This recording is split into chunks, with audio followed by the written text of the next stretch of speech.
The bandwagon effect is when beliefs are amplified because they are already held by a group of people.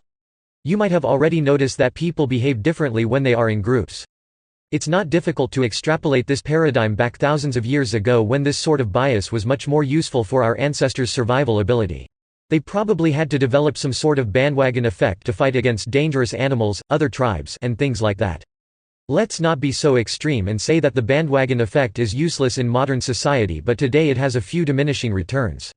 The main problem with this bias is that it tends to make people behave in a more primitive way where the main goal is not rational thinking. It's mainly the integrity of the group itself. It's weird to observe that, in any given group, individuals who increase introspection or try to question in-group members about the group's rules, tend to be ignored or left behind.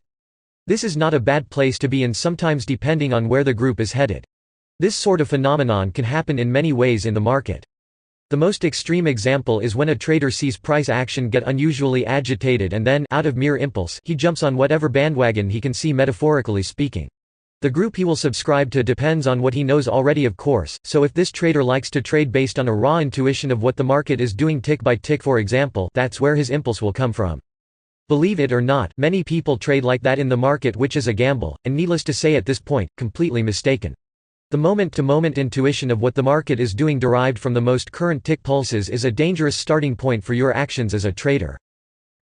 To illustrate with a less extreme example, let's observe the trader who likes to trade based on simple notions of support and resistance.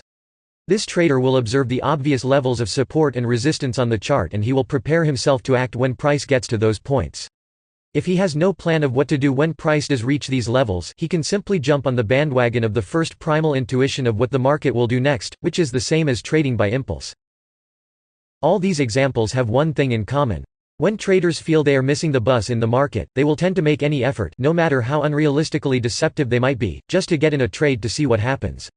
At this point in the course, you can probably imagine how much the market makers love biases like the bandwagon effect. These large traders expect that the vast majority of traders will act by impulse, and that is one of the ways in which the market makers capitalize on retail traders.